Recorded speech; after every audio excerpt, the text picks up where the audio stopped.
Hello, friends. Welcome to episode 932 of the Juicebox Podcast.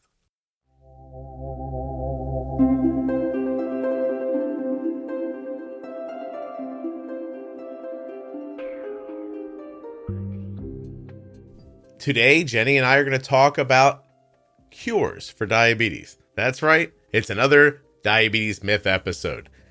And you will not believe what the listeners told me that other people have told them. While you're listening, please remember that nothing you hear on the Juicebox Podcast should be considered advice, medical or otherwise. Always consult a physician before making any changes to your healthcare plan or becoming bold with insulin. Here are a few things not to forget if you want to save money. You can get a year's supply of vitamin D for free and 5 free travel packs with your first order of AG1 from Athletic Greens at my link, athleticgreens.com/juicebox. You will save 35% off your entire order at cozyearth.com with the offer code juicebox at checkout.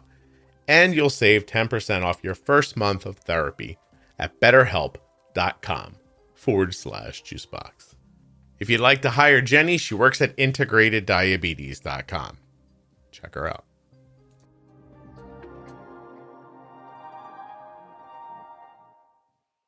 This episode of the Juicebox Podcast is sponsored by 2 devices that my daughter has been wearing forever since she was a toddler. The first, Dexcom. Today, the podcast is sponsored by the Dexcom G7, but you can get that G6 too if you want it. Both of them at my link, dexcom.com/juicebox. The podcast is also sponsored by Omnipod. Today, I'm going to be telling you about the Omnipod 5 and the Omnipod DASH. My daughter's been wearing an Omnipod since she was 4 years old. You can too. Omnipod.com/juicebox. That's where you'll get started, learn more. The whole shebang happens right there. Hey, Jenny, how are you? I'm fine. How are you, Scott? I'm good. I'm glad to hear that your voice is better. It is. I sound hopefully like me again. Yay. I actually got a note from somebody that said, how long will Jenny's voice be like this? Meaning it was not preferable, I guess. I guess they weren't thrilled with it. No. But anyway, let's see what we've done so far with the Myth series. I think we've got 4 in the can, as they say, completed.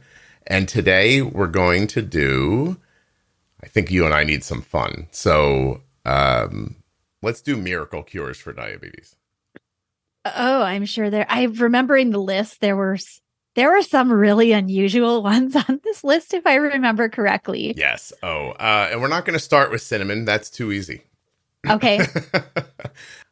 It's going to be my contention that it's not that people believe that cinnamon cures diabetes. It's that they've heard something, and then when they hear the word diabetes and they want to help you, their little synapses fire in their brain and they go, have you tried cinnamon? And like, yes, that's what I think. Mm-hmm. If that's not the case, I'll reiterate here, as a species, as humans have cured like 7 or 8 things. And correct. Right. 3 or 4. Not very much. Right. And 3 or 4 of them aren't actually cures. I think we inoculated people. Correct. That's what I was going to say. A lot of them are actually now, right, they're immunization for something, and they clearly work, or we would have a lot more cases of measles and all of those that we get inoculated against as we're sort of going through the growing years. And even as adults, sometimes there are some that you need to get yet again, depending on your age through the life cycle. Polio comes to mind. I've a very close friend's father who just passed recently, lived his whole life, with a terrible affliction in his leg, but you don't see that much anymore. So is polio cured? No, it's right. We've inoculated it away as best as we can. Correct. So all right. So like I said, let me skip all of the comments about cinnamon. We'll get to that later. I'm going to start with okra water. This person says they were told that okra water would cure their diabetes. Now let's try to figure out why that is. So Diabetes UK says, Outside of scientific research, many people with diabetes have reported decreased blood sugar levels after soaking cut up okra pieces in water overnight and then drinking the juice. In Turkey, roasted okra seeds have been used as traditional diabetes medicine for generations. Okay. Interesting. I would expect the first thing that you read makes me think that, and I'm sorry to say, for those of you who really like okra, please enjoy your okra. I have not found a pleasing way to enjoy okra ever. It is slimy. Blah is the way I think of okra, and I like a lot of weird things. I would expect that it's the fiber and that sliminess that I don't like. It almost creates a sludge, sort of. That's not the right word to use, but you get the effect. It sort of creates almost like a coating, I would expect, maybe in the intestines as it gets digested. And this is all assumption, yeah, sure. Right? Oh, this whole thing is going to be assumption. Don't worry. Correct. Yeah. That's what I would assume is potentially one of the reasons that you may get maybe a lower glycemic impact when you eat it with foods. Do you remember Olestra? Yes. Okay. Oh God, it was made in potato chips. Right. They were putting it in potato chips. And they were saying like, here, these are potato chips. It won't make you gain weight. But you spent your day in the bathroom. Yes, but it did the same thing, right? Like it literally created a slip and slide inside of you. So that's a great, yes. Yeah, so your body couldn't absorb anything. People were having they were expelling grease from their... They were having fatty stool is what we call it. Well, that's a very nice way of saying it, but when you're shooting grease out of your butt, you're not going to say fatty stool. You're going to be like, what the hell's happening? I'm just going to sit in the bathroom. Yeah. Thank you so much. Honey, I did the Do not enter. I think the Exxon Valdez sank in the toilet.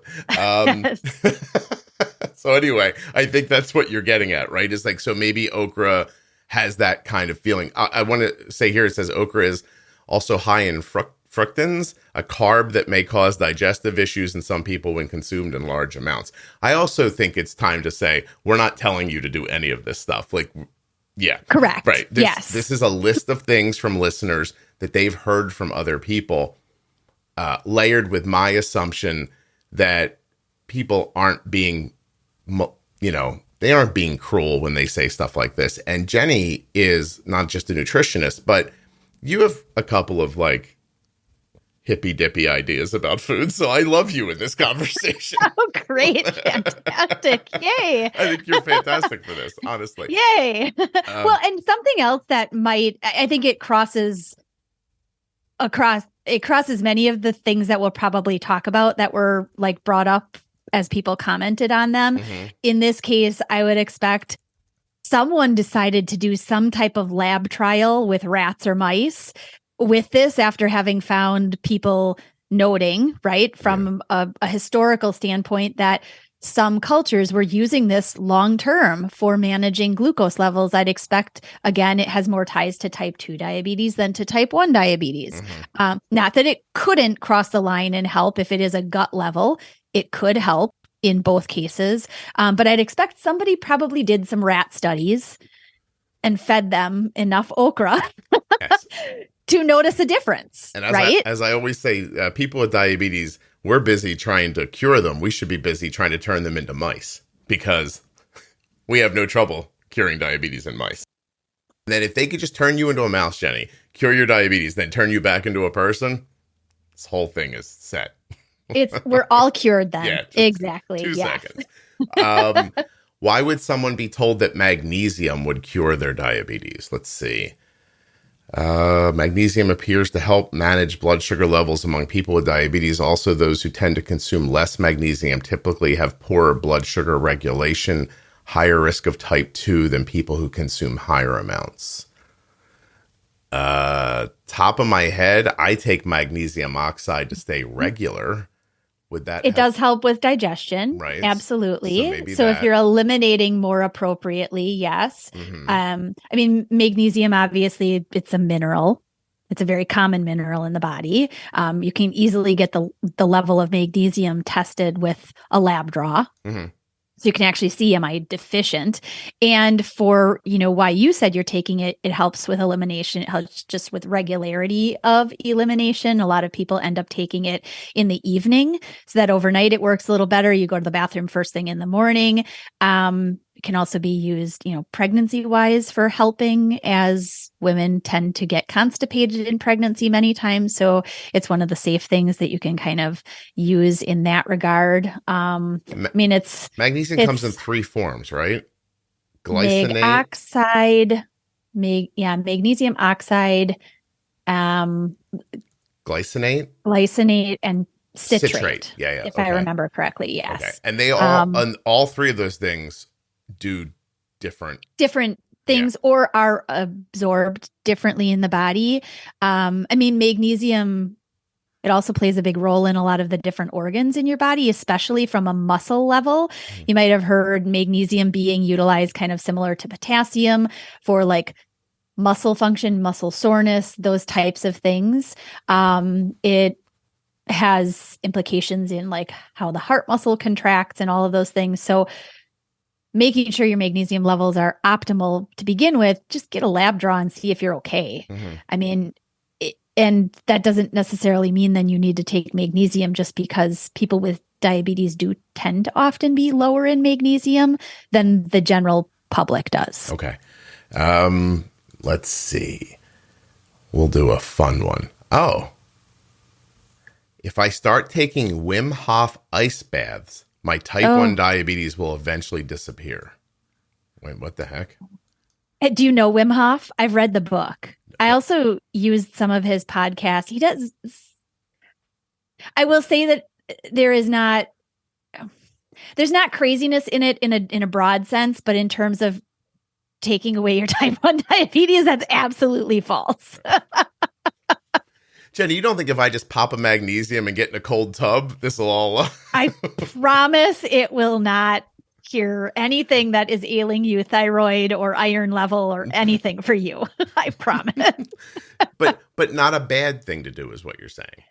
No, yeah. In fact, there's a lot of really good information from the Wim Hof method. Like I said, the book is a really informative and very interesting book in terms of what cold sort of immersion therapy does for the body on an immune level and everything. It's very interesting. But it will not cure your diabetes. What are those things? They cold shock protein benefits? Like, is that what they say? Like, your body makes cold shock proteins when you do like those, I don't know. Like, it has really an impact mostly on like the inflammatory processes in your body. Yeah. So going beyond that, I wouldn't delve into any other like physiological, because I haven't read the book in a couple of years, but yeah. Well, it's so hard to decide what's the difference between junk science, or what they call bro science nowadays, right? Or, and if something's helping you, like, who cares? Honestly, right? Like, if you jump into icy water once a day and you feel better, then God bless. Like, what do I care? Yes. But I think the problem arises, and it's seen throughout your health, not just in like one place, where the expectation is like, if a doctor says to you, I don't know, hey, you're low in vitamin D. We want you to have higher vitamin D, right? That's a fairly common thing for people with autoimmune issues, and maybe people in general, because we don't seem to go outside anymore. And by the way, Canada's on fire and the sun can't get through. So, so we're all a little vitamin D deficient right now. And by the way, Canada, pull it together. Honestly, just can you put some water on that, please? Help us out. Yes, help us out. My sky was orange yesterday. I know Canada was on fire, but I also couldn't breathe. So help me. Nevertheless. Yes, it's passed out of our area for them. We had multiple days in a row last week where we had air quality at like horrible levels. And at the end of the day, the sun was like this like blood red. Yeah. And we had almost like this hazy quality to the air that was similar to what we usually get in July, August, when our humidity is like 85-90% all the time. Yeah. But yes, I am not affected from what I can tell by any of that. I don't have allergies, thank goodness. other people have significant. Gave me a headache. My wife felt nauseous when she went outside. And no matter where you were, where I lived for about 48 hours, it smelled like 20 feet from you. There was a fire that somebody threw water on. Like, wow. So you really had. It was significant. Yeah. Okay. Yeah. New York, friends of my son were like sent home from work. So like in the middle of the day. Anyway, that's not the point. The point is that your doctor tells you, hey, you're low in vitamin D. I'd like to see your vitamin D higher. Right. And you do that. You take your vitamin D. There's a number of ways to take it. Jenny's going to tell you to take it orally with a drop. With a drop. You can take it once a day. Like I mean, listen, I'm not a doctor and this isn't advice. I take 5,000 IUs of vitamin D every day. Yep. I take 4,000. Okay. Some people get one 50,000 IU tablet once a week. A lot of type 1s probably recognize that. I've heard that's not the best way to do it, but it's done that way because people forget to take their stuff if not, right? And also because forget, yes, but I think it's also a very easy therapeutic dose that the doctor thinks, well, once a week they can do this.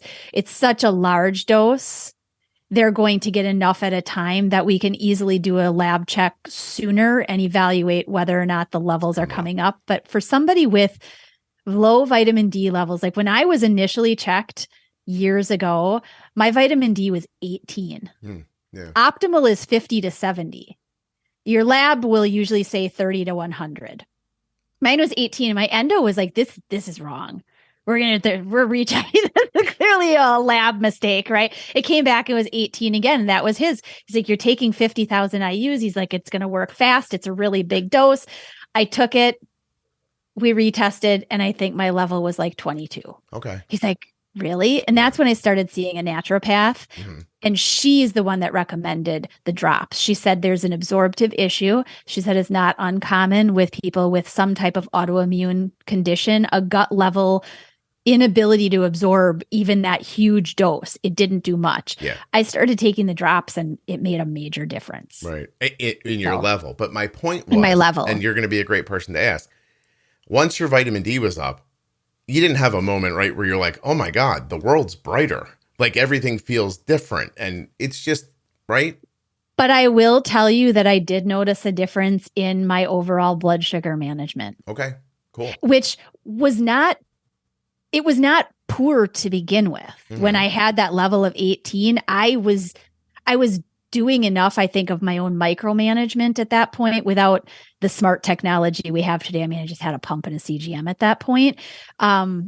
But I noticed once my levels got up to where they should be and were maintained there, I felt better because my blood sugars were easier to navigate. They were easier to manage. And it's relative because vitamin D works on the cellular level. Yeah. It works in how the body responds to glucose. It works on how the body receives and utilizes insulin.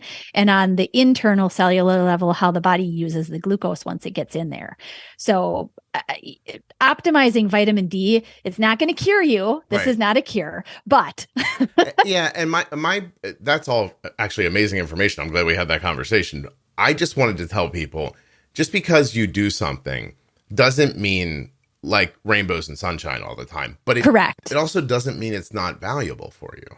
And a little bit here and a little bit there, like all these silly things that we're like going through, if all of them have some small impact on blood glucose, then whatever, great, you know? Correct. Yeah. Yes, absolutely. All right, Jenny, listen to this one.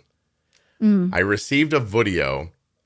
A video? A video of, I just mixed up a couple words there. I received a video, this person says, with a number of different foot massages, all told to me to cure my diabetes. And how long would it take to cure her diabetes if they did the foot massages? 3 days. Just 3 days, Jenny.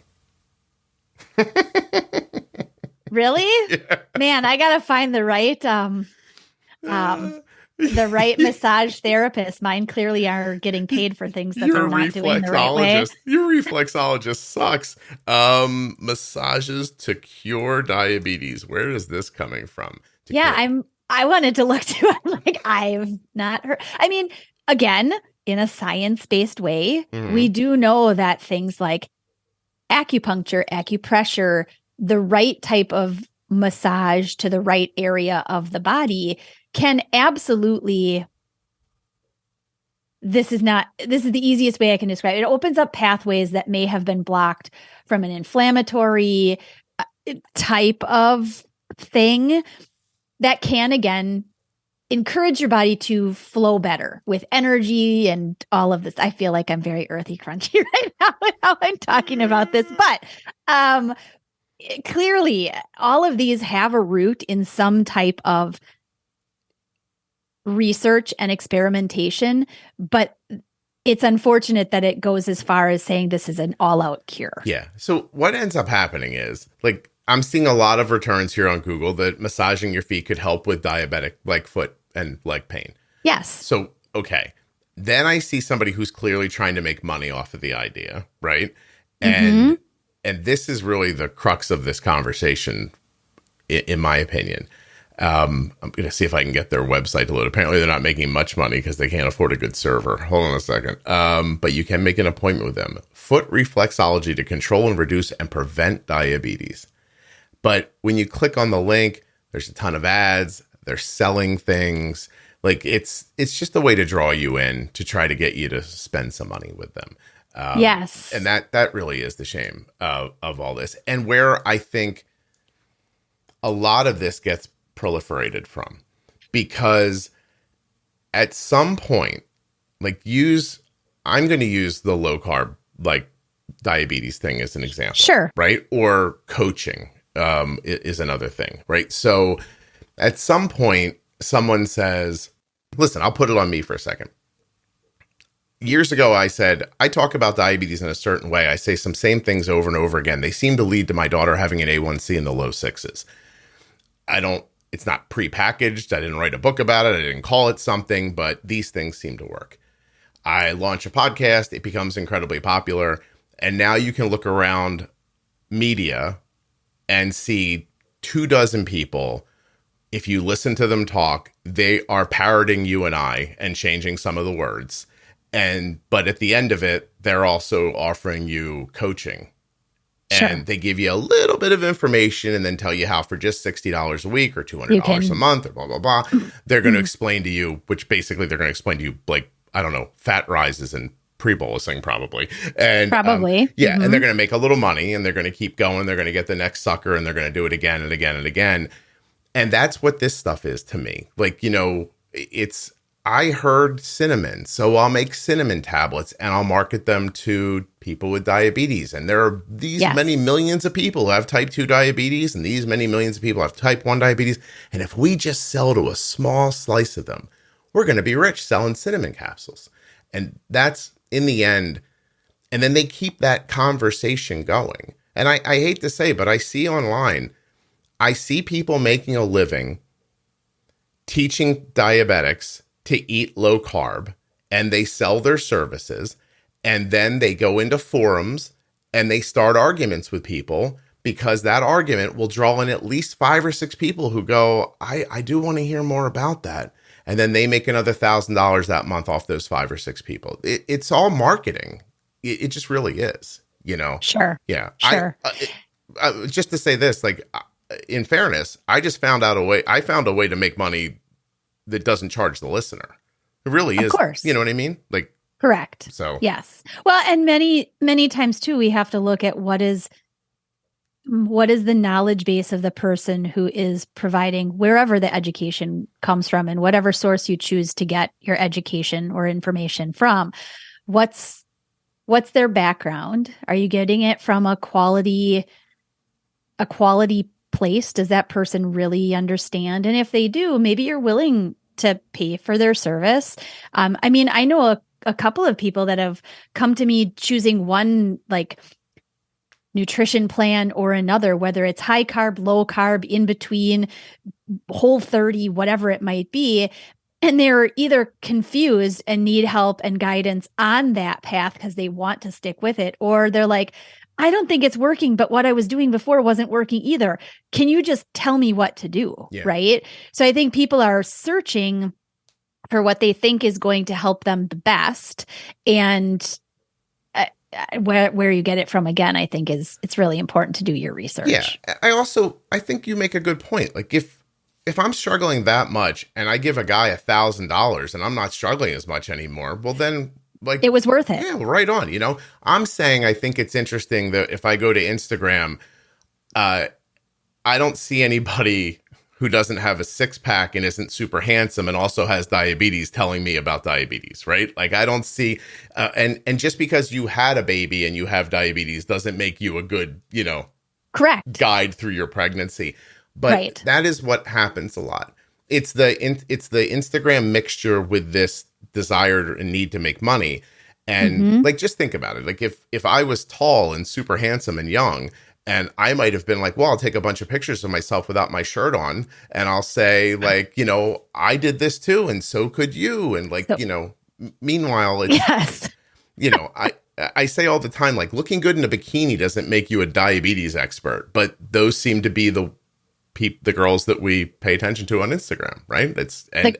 The ones that get the clicks because it's more of a visual to begin with, because it then leads down the path of, well, if you're doing it the right way and it's entirely a look, right? It's entirely, this person looks like they've got it all together. Look at them.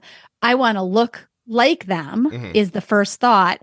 And because they're living with something similar to me, must be doable. I need their tips. It must be doable. It must be something that I'm missing in application. And I don't want to say that there aren't people out there who are handsome and helping people. I'm sure there are. But I am in a unique position to tell you how the back end of this all works. Okay. People offer me money to do a lot of things all the time. And I turn a good chunk of it down because it seems dirty, although I am going to make a video for US Med soon, because I was like, that's nice, I can do that. Now that I've lost some weight, Jenny, I was like pretty comfortable with that. You're like, Scott looks okay, I can do this. Although now. I asked Arden, I was like, how do I cover these dark circles under my eyes for that? But did she give you some fancy makeup tips? She did, actually. Scott has makeup. Yeah, that should be the name of this episode. Scott has makeup. Let me just say, if you see a video of me for US Med somewhere, I'm definitely wearing makeup under my eyes. That's so funny. But I think that it's important to know it's a scraping effort. Like, right? Like, I only need 5 people this week. Like, these aren't people trying to be rich. They're trying to pay their bills. So if they can get 5 people to give them $50, then every week they make $250 and they pay their bills. And then it's a business model where you only really have to have, I hate to say this, it's very reminiscent of OnlyFans.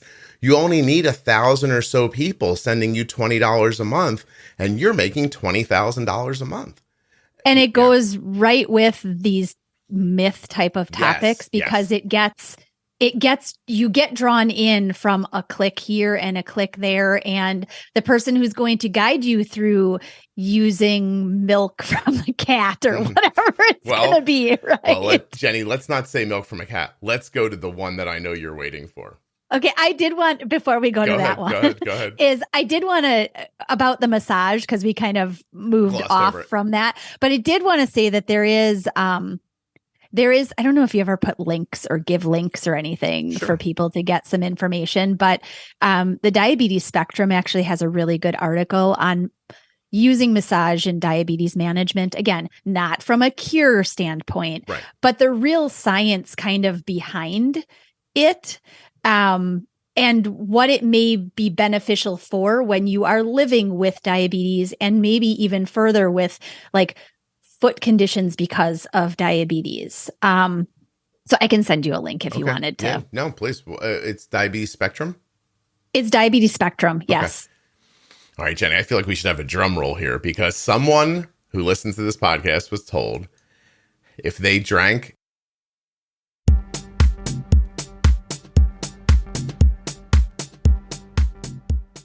Before I start the ads, in your mind, think of something you really wouldn't want to drink. That's what's about to be told to you. But first, Omnipod 5. Oh, goodness gracious me. The Omnipod. Small, tubeless, able to be worn in the shower or while you're swimming. Oh, you don't have to take it off like those tube pumps. You know those tube pumps are like, take me off before you go in the shower. Not with the Omnipod. Jump right in, wash right off, jump right out. No loss of insulin. No interruption of your algorithm. Algorithm, you say? Of course. The Omnipod 5 is an algorithm-based pump that works with your Dexcom G6 continuous glucose monitor, making decisions for you about insulin. Fantastic, right? I mean, you count the carbs and all, but your blood sugar starts going up, and the Omnipod 5 is like, whoa, whoa, whoa, what's this about? And then if it's appropriate, gives you more insulin. Hello? Say it thinks you're going to get low later. Starts taking insulin away to try to stop that. Cha-ching. What am I saying to you? Omnipod.com/juicebox. These algorithms. I know people say, it's the future.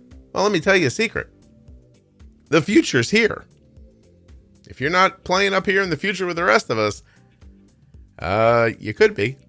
Omnipod.com/juicebox is the best and first step to get started with the Omnipod 5. Now, if you're not looking for the algorithm, you can still get tubeless and wonderful with Omnipod with the Omnipod DASH, also available at my link.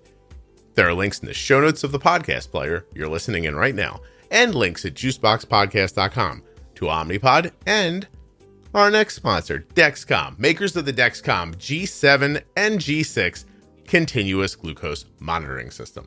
My daughter happens to be wearing the G7 right now. It is teeny tiny. It is super flat. It works terrific. We love it. I'm doing some gazintas on my fingers here. 1, 2, 4, 8, 20. You take 10, you subtract 5, that gives you 5. Then you add 25, that's 30. And then there's 52 weeks in a year, so you divide that. Arden's worn about 7 or 8 Dexcom G7s so far. It's been absolutely terrific. We're really enjoying it. Honestly, it's nice and small. The insertion process, I mean, to call it a process is probably too much, right? Just, it's over before it starts. The warm-up, I don't know if you know this, the warm-up for the G7 is 30 minutes. It's fantastic. And you can actually overlap it with the other one that you're wearing so that it's warmed up when you switch it. I can't explain it all to you now, but yeah, well, you know what? I could explain it to you. Let me get a drink. All right, I'm back from my drink. Dexcom G7, first and foremost, has a grace period. So it doesn't just end. It's not like, hey, the sensor stops working at 9 p.m. So 9 p.m. stops working. There's actually a significant grace period after that.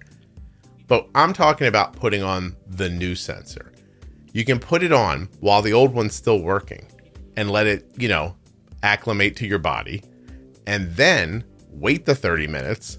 It's already acclimated and it's ready to go. Then you switch off the old one, connect the new one, and you have numbers right away.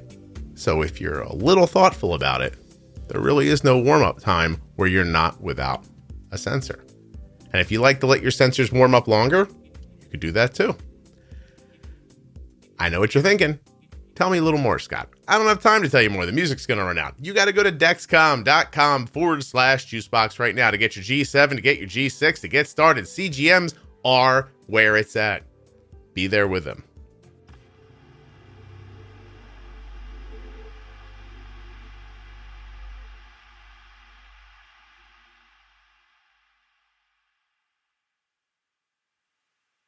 All right, guys, I appreciate it when you use my links, when you're interested in Dexcom and Omnipod and everything else. It helps support the show, keeps it free, and allows conversations like this, where I'm about to tell you what a listener of the podcast was told to drink if they wanted to cure their diabetes. Are you ready? Trust me, you're not ready, but I'm going to say it anyway. Someone who listens to this podcast was told if they drank cow urine, it would cure their diabetes. So... okay. So you think that one I can't even imagine has research behind. I don't know what researcher would have been like, yeah, this is a good idea. Oh, but it does. Does it really? Yeah. Oh my God. So, effective treatment by cow urine therapy. Consumption of Gomutra ARC might reduce blood glucose levels. Sulfur present in cow urine may act like sulfonylureas, or it might increase insulin receptors sensitivity or cause an increased amount of insulin release. Now, here's what I want you to listen to. Might comes up a lot in that sentence. Let me say it this way. If you all send me $50, I might send you back 100. I'll put my address at the end. Might is the big word here. Might increase. Also, it's just saying it's about something about sulfur. And then you think, well, this is going to be one crazy return. And, how could that possibly be anything else? But there it is. Jane's cow urine therapy. A lot of this comes out of India. I was going to say, I wonder if it has to do with like the prevalence of type. The Hindu kind of, I don't know. The Hindustan Times in 2018 ran an article, Cow Urine Can Cure Diabetes. And a study conducted by Bangalore scientists showed that cow's urine lowers blood glucose level and can cure diabetes. Now, first of all, again, not that I think that cow urine can cure diabetes, but they're obviously talking about type 2. Type 2 diabetes is a rampant issue in India. And yes. Yeah, maybe more so than here, honestly. Reduces blood sugar levels, a study conducted by again, we don't know who any of these people are, blah, blah, blah. And it's 2008, and I can't find another return for it. But that's not the point, is it? The point is that an article from 2008 from what is, I'm going to say news source in India somehow made it to America, where a listener of this podcast was told, drink cow urine, it will cure your diabetes. That's crazy. And even if, like, where are people supposed to get cow urine from? Like, if you live in the middle of New York City, right? Come on. Honestly. Jennifer, you live in Wisconsin. I do, but I'm not going to go knock on. I mean, and I live in an area of Wisconsin that does have dairy. Very close. I could go knock on my local farmer's door and be like, yeah, could you just not let the cows pee in the area there, because I'd like you to collect it in this bucket. Any of you see Jenny with a 5-gallon bucket under a cow, you tell me right away. 2018, India Times, cow urine can protect heart, heal diabetic wounds. You'd have to be behind the cow, by the way. Is that where the penis is? Or does it matter if it comes from a boy or a girl cow? It doesn't say. I know, that's a really good question. I mean, a penis matter? for a bull would be under the cow, obviously. But for female cows, it actually comes out more the back end. You actually have to be very, very careful like walking a baby behind. Pool, maybe. You're going to get peed on. You're not wrong. Like, it's not saying bull. It's saying cow specifically. It's saying cow, yeah. Right. So I would need like a baby pool to gather it up, probably. You'd probably need, yes. It's going to get some cow. It's going to have some cow poop in it too, just in case you're wondering. Yeah, I think I just take the diabetes, maybe. Correct. Yeah. I mean, there are a couple that I know that are coming up that I'd be like, I'll just keep my diabetes. Yeah. Well, thanks. Here's a simple one: cashier at the grocery store. And listen, who doesn't know medicine better than the cashier at your grocery store? Said, if I ate more oranges, I'd be cured. So I Googled it. Because oranges have a low GI, they trigger a slow rise in your blood sugar levels, making them more favorable for people with diabetes. That's the best return I can get about oranges. But that's not a cure. That's like, really? It's how people's minds jump. Like, right. And or maybe this person read something about the rind or the essential oil extract that you can actually get if you kind of scrape the outside of the orange, right, to just get a little bit of that. I mean, there are unbelievable antioxidants in the skins and the peels of all of our fruits. There are, but from a cure standpoint, this person read something that it's like the game of phone, right? You say something to the kid telephone next to you, and by the end of the line, it's like entirely different. I eat an orange almost every day, honestly. I think they're lovely. They are lovely. I use them for if I have a sweet craving, I have an orange. I do the same. Yeah, absolutely. The Cara are my favorite. The real orange, they're almost blood very orangey flavor. Yes. I hate to tell you, but you get a beautiful bag of oranges at Costco for $9. You can, and grapefruit recently. The grapefruit their pink grapefruit are really good. Yeah, right now. I don't know if Costco are good people or not, but great oranges. And I buy my beef there too. But that's okay. They don't have their orange trees behind, Costco. So they're Jenny, if I asked you if a prickly pear cactus could cure my diabetes or yours or anybody's, I don't have diabetes. That's a weird way for me to be speaking. Would you say that's crazy? But WebMD tells me Why do people take prickly pear cactus? And people with type 2 diabetes, supplements made from one type of broiled prickly pear cactus stem may lower blood sugar levels. Early research shows that the supplements may lower blood sugar by 17 to 46% in some people. And some.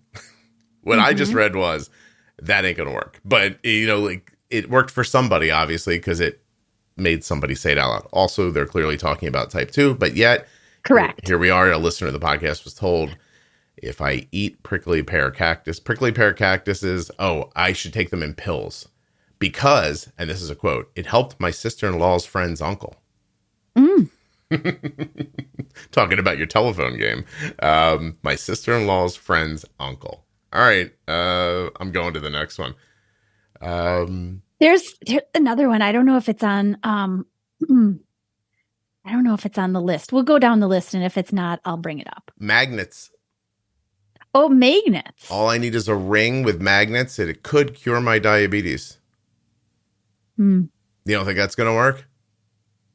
Why do people, remember when Brett Favre, you're from Wisconsin, you're going to know this. Do you remember when Brett Favre? It depends. I follow nothing in professional. He was hawking magnetic bracelets. Yeah, for a while.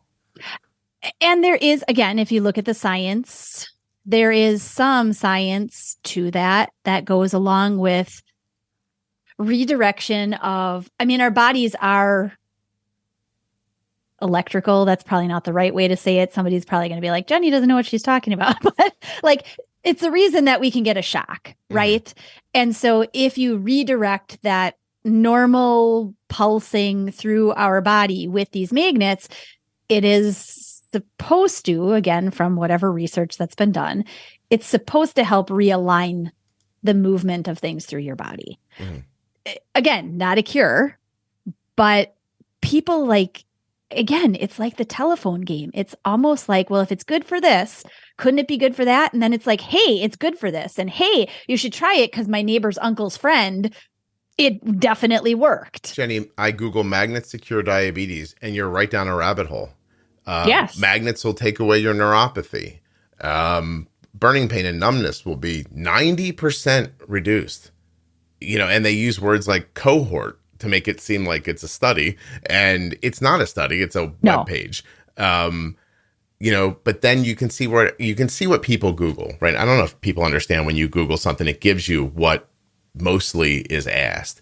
Do magnets help neuropathy? Can magnets reverse my diabetes? How do I permanently use magnets to reverse my diabetes? Side effects of magnet therapy. This means that people looked into this. They heard it somewhere and they went for it. By the way, diabetesincontrol.com, I don't know what that is, says electromagnetic fields have been shown to reduce blood glucose and improve the body's response to insulin in genetically modified diabetic mice models. Well, again, if I could get you to be a mouse, then all you'd have to do is live in an electromagnetic field your whole life, and I guess everything would be fine. Altering the balance of oxidants and antioxidants in the liver, causing an improvement in the body's response to insulin. Okay, so you see where it comes from. You know what I mean? You do, but again, you have to really, in all of this, you really have to know, one, where did it come from to begin with? What's a really reputable source to look at for information? And then you have to remember that excuse me. Choking on her words. Go ahead. I am kind of, if there was a really science-based, proof-based cure, I hope that it would be that simple to just bring it out and be like, look, we found this fruit that grows I don't know, on this plain someplace. And if you take it for the next 7 days, your beta cells will regrow. And or if you eat it once a week for your life, you will keep your beta cells healthy and happy and restoring themselves, right? The way I like to think about any of this, I don't care about diabetes myths or anything. If it really worked, you'd know. Like I tell people all the time, they're like, people will jump online and they'll be like, I saw this article about like a cure. Like, is this real? And I'm like, you would know if it was real. It would be everywhere. There'd be skywriters. There'd be town criers would be yelling. It's Yes. if you have to look for it, it hasn't happened yet. Right. Okay. So can being a vegan or a vegetarian cure my diabetes?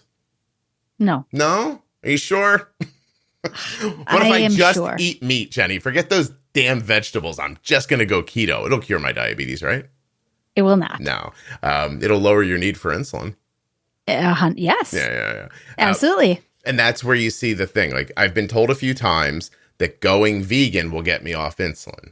And there are, there's a lot of people who do that, like high carb, all vegetable diet that have some success with that, right? But even like there's wording here that I want to, in this one statement, where did it go? It's the idea that if I eat low carb, my diabetes will go away.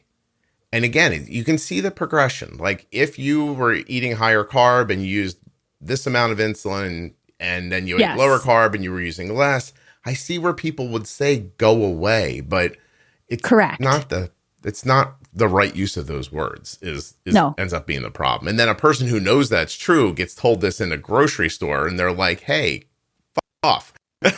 like you can't cure my diabetes with meat.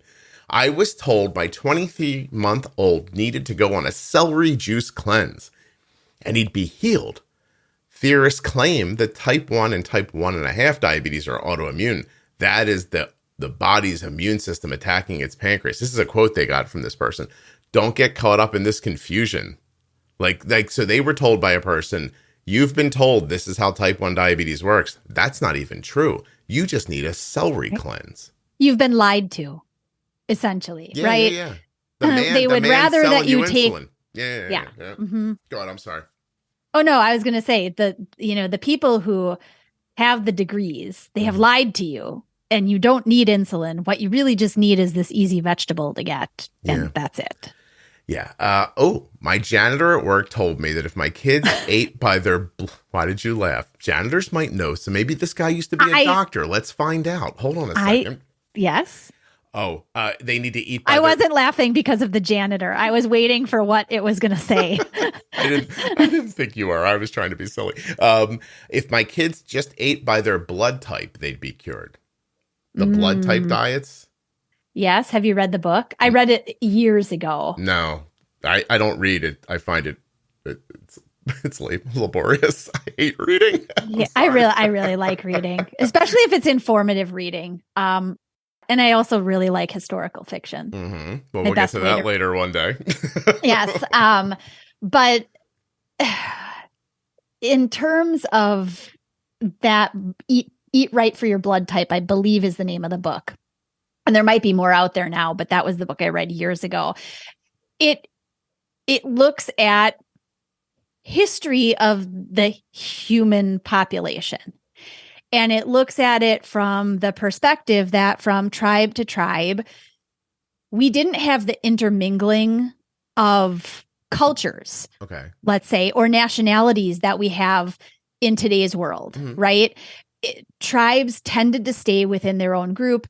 Many of them were in certain areas of the world where they were more the gathering type, and meat might have been very limited in ability to get. So their portion of it was very low through the course of the year. So they were doing a lot more of the plant-based diet intake. Whereas there were other people who lived in a place where meat was the prevalent, thing for them to take in.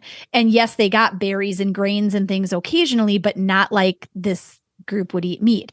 So the idea is that the blood types, right? A, B, and O all came from the idea that their food had relation to their blood type.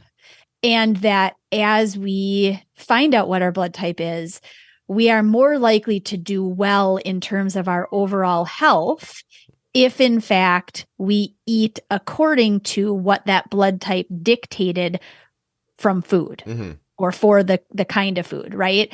Like O, I remember specifically O and A, mainly because my husband is O and I am A. His blood type is supposedly more of the meat protein base, whereas I actually eat without knowing it. I started before even reading this book. A is much more like plant-based. It's much more like vegetarian and that type of a diet idea. Okay. Now, eating to your blood type is not going to cure your diabetes again. That's the end point here. Yeah. But the idea in today's world of eating that way, we have such an intermingling of culture and where people came from and everything that at this point, my expectation with that mixing is this isn't as beneficial as the book points to. That's my thought. Yeah, probably hard to sell a book, Jenny, if you say might and may on the cover. Yes. Now yes. Here, luckily you don't need the blood type thing because you can just eat a cupful of blueberries. A well-meaning person told me, insisted in fact, that if I just ate a cup of fresh blueberries, it would cure my diabetes. Many weeks later, months later, this person saw my father and apologized and said she was sorry, but she had been wrong about that.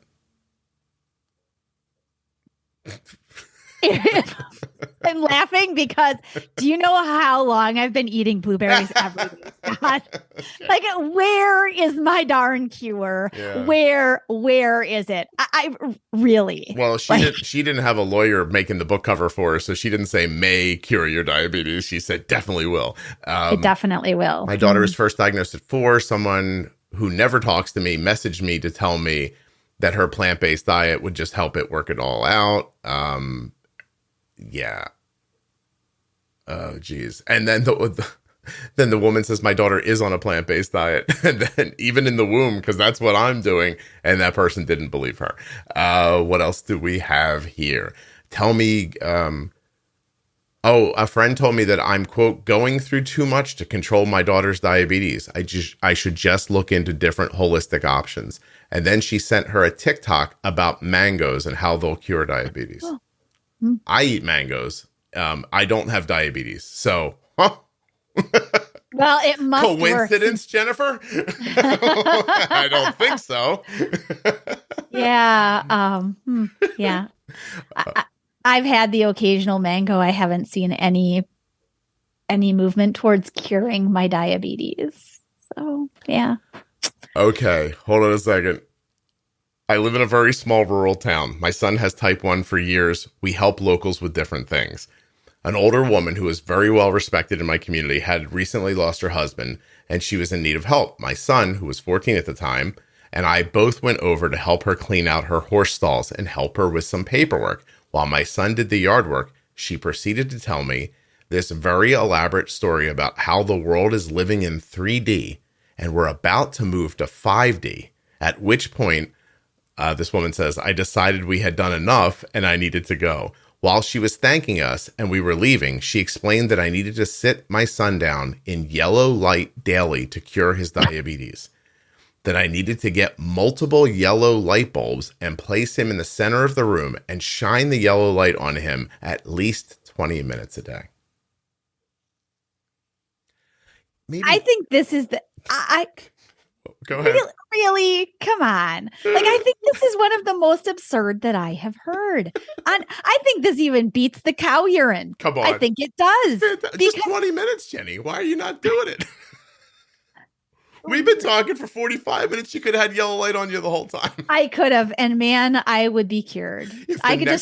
If the next time we record, you're in like a tank top and there's like yellow glowing around you, I'm going to be like, I'm trying it, Scott. I'm trying it. I'm going to sound like a douchebag for a second here. I don't mind. Everyone should be questioning who they're listening to for everything, not just this, because a lovely woman, I'm sure. But if she thinks this, imagine what else, like where you're putting your, I don't know, your 401k. Like, have you checked into what that guy thinks? Like, you got to ask everybody some questions. I would now ask everybody, do you think there's a way to cure diabetes before I let them do anything with me? My favorite piece of unsolicited advice, if I would only perform Reiki on my son's feet, I wouldn't need to inject him with insulin anymore. Yeah. My 8-year-old son was diagnosed. A friend told me that certain diet together with daily, here it is. I know Jenny's waiting for this. Daily coffee enemas would cure his diabetes. Yeah, this is the one that made me like not have any words at all. And this was advice to a parent, right? Who had a kid. Right. I'm pretty sure I think if you squirt coffee up your 8-year-old's ass, the cops are coming for you. Just so you know. Like that kid is definitely going to go to school and be like, I don't feel so good. And they just going to be like, oh, I'm so sorry. Do you need to see the nurse? And the kid's going to be like, don't send me home. Mrs. Parker, my mom or dad is doing this, right? Can I talk to you privately for a minute after English class? I don't know what to do. My mom and dad are putting a tube in my butt and squirting coffee in me. I need help. Right. Yeah. I think that's not right. You know what? I'm going to come out strong on this one, Jenny, and say you should not be giving your 8-year-olds coffee enemas. What the hell? They shouldn't be getting coffee to begin with. Well, hey, I'll put that out there. I don't want to go down a rabbit hole, but I don't know why any of you are letting your kids drink coffee. I think that's silly. A number of things that can cure it. Foods, drinking out of a steel cup will cure it. Oh, well. Jenny, use a steel cup every day. Again, you're doing it wrong. Maybe I'm supposed to eat the cup or lick it too. What if you soaked it in okra and then had a cow piss in it and then I poured it up your ass? Oh my God. You can do it behind a curtain. I don't need to look. Oh my God. Seriously. At that point, my husband you've got would be the like, cup. Jennifer, what are you doing? You have the cup, you have access to cows, and a butthole. We are very close to curing you. Oh, maybe we should mix in the cactus too. That might... I mean, not the prickly part at all. Maybe the prickly part helps. I don't know. We'll get it down to the tablets. Yeah, we'll definitely get those in there. We'll probably we could dilute it in the cow urine. Sure. You know what this ends up ruining? How about my daughter takes a supplement called Ovasitol that significantly helps balance her hormonal issues? Right. And when people hear that, forget people, me, when someone told me that at first, I went, uh-oh, I got to check this lady's underarms to see if she shaves before I know if this is a good thing to do or not. But it's because of all this. Like this last lady says, it's exhausting to hear this from people all the times. And it is. It makes, listen, I think I'm a common sense person. But I hear enough things like this, I go, oh, everybody's out of their mind. And then somebody comes along and says something that was actually valuable, and I almost ignored it because I thought, what is this hocus pocus? You know Correct. What I mean? Yeah. Yes, absolutely. I think that brings up one I said I was going to kind of mention along the line. It's not essentially a myth in terms of a cure, but it has actually shown some benefit in terms of glucose levels and is in terms of like insulin sensitization and that kind of stuff. It's called bitter melon. Okay. It's a traditional Chinese vegetable. And there are like supplements and whatnot that you can take as well, but it's heavily used in Chinese medicine, almost like some of the oral meds that are used in regular, like westernized medicine. Yeah. So again, not a cure, but it is something that does have, like the Ovasitol, there is some value to it. If you look at it with the right light and say, I'm going to use this for this benefit, I get it. I want to point out too, I'm not one of those people who's like Western medicine, that's it. Like I'm, right. I'm a person who alleviated a lot of my back pain through just positive thinking and, Dr. Sarno's book. So I'm not like, it's got to be in a pill and pharma has to make it or I'm not taking it. I don't have that feeling at all. As a matter of fact, if, you smoke weed and it makes your life better, like go get it. You know what I mean? Right. Like I'm all good. Yes. Cashier told me if my son just ate an alkaline diet, his diabetes would get better. If I just got these special pills from India, he won't need his needles anymore. And I can't believe this. This is a long one. I'm going to encapsulize it. I can't believe I didn't see this the first time. An older gentleman in line ahead of me at the pharmacy told me his type, that I had the good type of diabetes. He had the worst kind. He was type 2, I was type 1. But then he said that don't worry because you can easily cure type 1 diabetes by drinking camel urine. I didn't see this in here because it's buried in such a long thing. And I like these conversations. I don't like to be overly prepared. So this is another one. The camel urine, I wonder if, again, this man clearly listened down a line of fake telephone He couldn't line. even remember cow. He couldn't remember cow, but there is, again, similar to bitter melon, there is some research into camel milk. Okay. And the effects on like blood glucose regulation and whatnot. Again, not a cure. They weren't looking at it in research according to cure, but they were looking at it in terms of what would it yield in terms of glucose regulation, decreasing insulin resistance, improving even lipid profiles from the research. So again, where are we going to get camel milk from? But I think this is a direct, that guy said camel milk. Maybe he meant, or he said camel urine. Maybe he meant cow's urine. Maybe he meant camel milk. And he commingled them. Oh, and he brought them together. I've just scrolled past a ton of people said, you have to do this homeopathically. My son's karate teacher told me I shouldn't be giving my son insulin. I mean, if you're not listening to your karate teacher about medicine, I don't know what you're doing. I would go to support groups with type 1s for type 1 parents.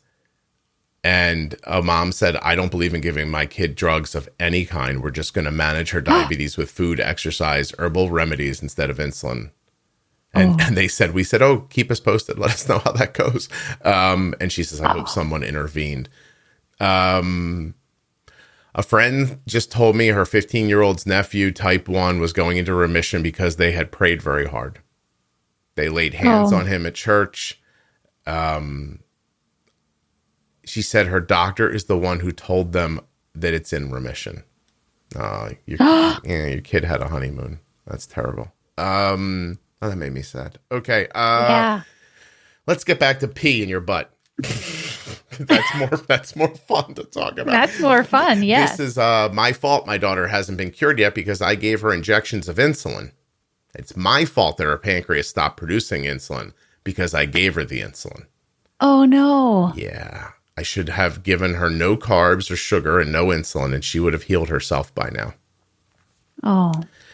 Okay. And there's somebody who hasn't been from the beginning given the right information along with the diagnosis of type 1 means this, right? Mm-hmm. You will not heal dead beta cells. Yeah.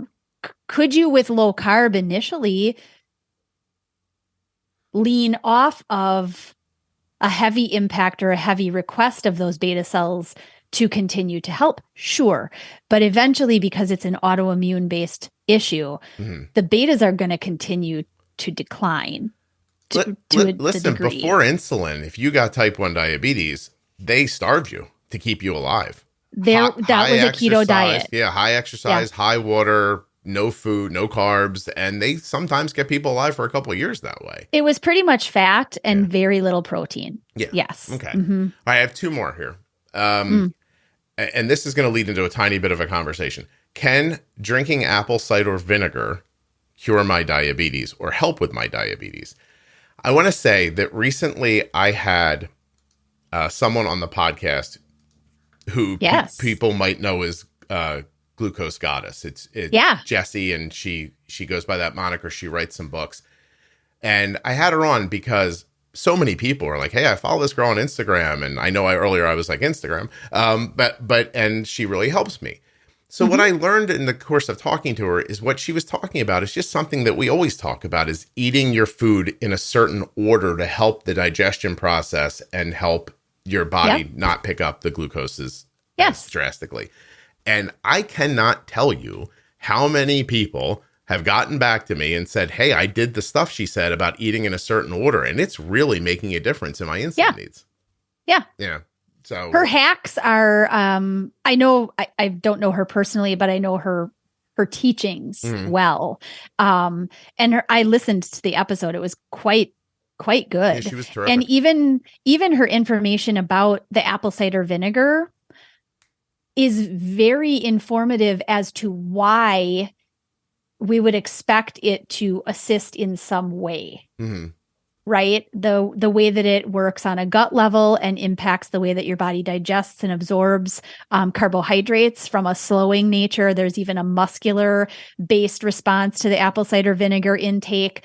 So I think she did a really lovely job of explaining, especially not being a person with diabetes herself, only understanding it from her health reasons for looking further into how to eat the way that she encourages. She was a little nervous when I asked her to come on the show.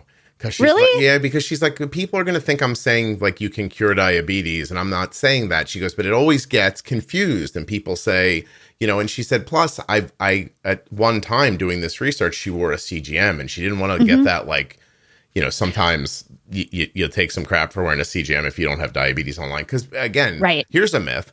If someone doesn't have diabetes and is, I don't know, given a CGM by a doctor or can afford to buy it in cash or whatever they do, that doesn't take a CGM from you.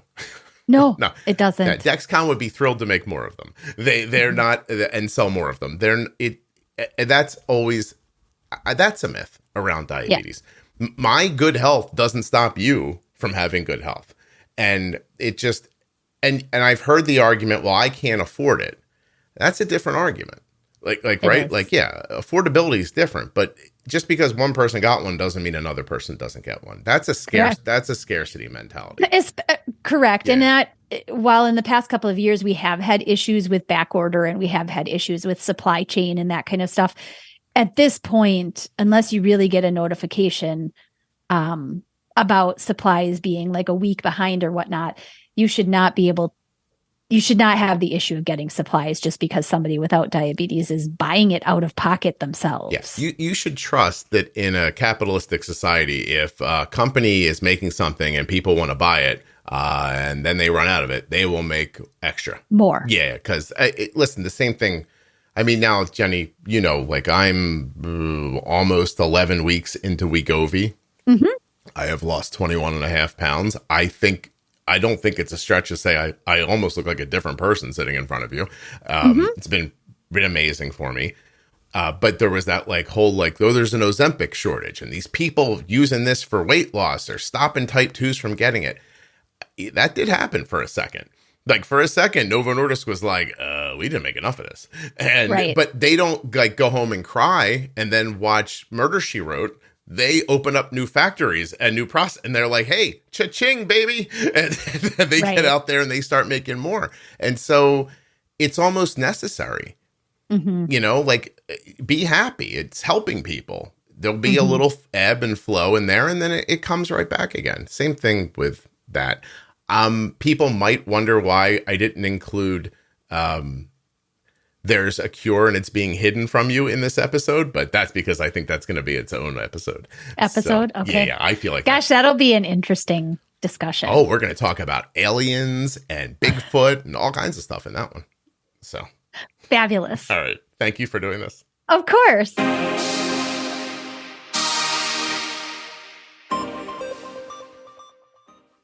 All righty, Roo.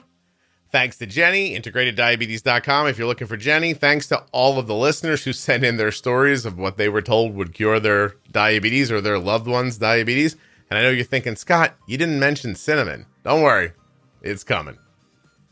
Let's thank Dexcom, of course. Dexcom makes the G6 and G7 continuous glucose monitoring systems, and you can learn more about them and get started today, doing yourself a great favor and supporting the podcast by using my link, dexcom.com/juicebox, and get yourself an Omnipod DASH or Omnipod 5 at omnipod.com/juicebox. Links in the show notes. Links at juiceboxpodcast.com. Hey, if you're looking for a big group of people who don't think that flying saucers who are being flown by monkeys can cure your lumbago, check out the Facebook group that I started for the podcast. It's a private group with 40,000 active members. Juicebox Podcast, Type 1 Diabetes on Facebook. Absolutely free.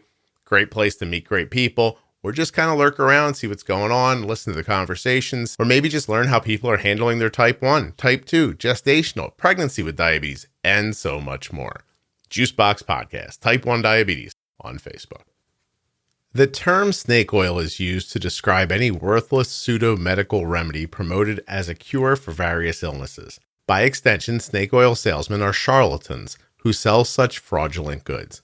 In 19th century America, snake oil was commonly promoted as a cure-all, and that's where the phrase comes from. Sales of alleged rattlesnake oil continued into the 20th century. In 1915, the U.S. government ordered the analysis of a well-known product, Clark Stanley's snake oil liniment. The analysis found that the snake oil was really a light mineral oil or petroleum product mixed with about 1% of fatty oil that they believed may have been beef fat, capsicum, and possibly a trace of camphor and turpentine. Since the product contained no snake-derived oil, Stanley was taken to court, found guilty of misbranding and misrepresenting the product. He was fined $20, the equivalent of about $430 in today's world. But I'm going to say at least he didn't ask you to put that in your butt. Thank you so much for listening. I'll be back very soon with another episode of the Juicebox Podcast.